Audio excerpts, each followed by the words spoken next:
బాబువే కదూ? జయ, నిజం చెప్పు, నువ్వు రవే కదూ? మా కుటుంబాన్ని అధోగతి పాలు చేసి పారిపోయిన రవివి నువ్వే కదూ? జయ, కానీ ఇంకేం చెప్పకు. మా నాన్నగారి కళ్ళు పోగొట్టి మా బ్రతుకుల్లో చిచ్చు పెట్టి చీకటి చేసిన నువ్వు ఇంకా ఏం సాధించాలని వచ్చావు? ఎంతమంది ఏడుస్తుంటే చూడాలని వచ్చావు? జయ, నేను చెప్పేది విను. ఇంకా ఏమిటి వినేది? నిజంగా నువ్వు మాకు సహాయం చేయాలని వచ్చిన మనిషివే అయితే ఈ నిజం ఇంతకాలం నాతో చెప్పకుండా ఎందుకు దాచావు? అవునులే, అది తెలిస్తే నిన్ను అసహించుకుంటావని, ద్వేషిస్తావని, దూషిస్తావని చెప్పకుండా దాచావు, అంతే కదూ? రాజా పేరుతో మంచివాళ్లా నటిస్తూ అడగకపోయినా ఉపకారం చేస్తూ మా అభిమానం, అనురాగం సంపాదించాలని ఎత్తు వేశావు. నా అదృష్టం బాగుండబట్టి ఇప్పటికైనా నువ్వెవరో నాకు తెలిసింది. ఇప్పుడిప్పుడే నా మనసులో నీ మీద పెరిగే ప్రేమని, అనురాగాన్ని ఈ క్షణంలోనే చెరిపేశాను. నీలాంటి దుర్మార్గుడికి నా మనసులోనే కాదు, నా ఇంట్లో కూడా స్థానం లేదు. ఇంకొక క్షణం నువ్వు ఇంట్లో ఉండడానికి వీల్లేదు. వెళ్ళు. జయ, I said get out! వెళ్ళిపోతాను జయ, వెళ్ళిపోతాను.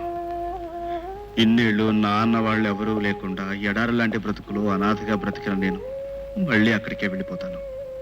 కాకపోతే వెళ్లే ముందు అసలు జరిగింది ఏమిటో నీకు చెప్పి మరీ వెళ్తాను. గదిలోంచి కదేవా కాళ్ళు వెరగొట్టేస్తాను.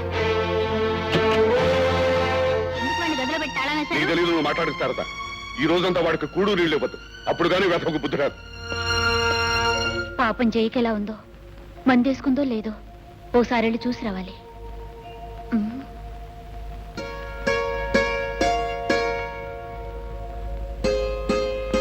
జయ, నా మీద కోపం వచ్చిందా? ప్లీజ్ జయ, నేను నిన్ను తొయ్యలేదు. జయ, నువ్వంటే నాకు చాలా ఇష్టం.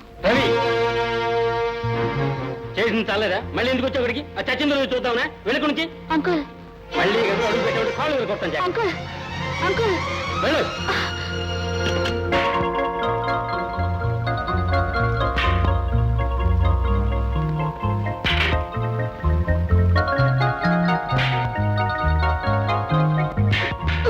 ఓ సింతేనా? నేనైతే ఎంత బాగా కొడతానో తెలుసా? అయితే ఈసారి చూడు.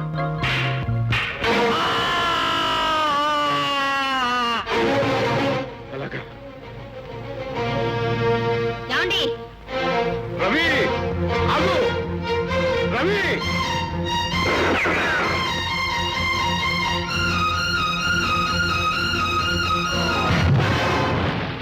ఇప్పుడు చెప్పు జయ, నువ్వు నమ్ముతున్నట్టు నేను కావాలనే మీ కుటుంబానికి అన్యాయం చేశానంటావా?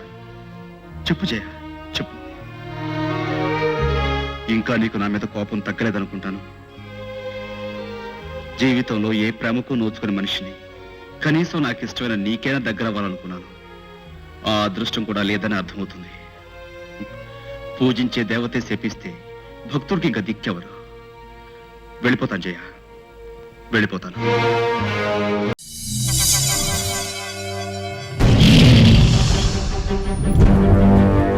ఒకడొచ్చి నేను పులి అంటే కింద పైన మూసుకొని కూర్చోవాలి.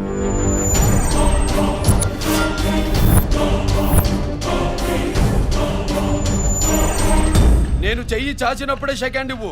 చనువిచ్చాడు కదా అని చక్కెరెక్కాలని చూస్తే చుట్టాను చూడటానికి కూడా స్కెల్టన్ మిగలదు.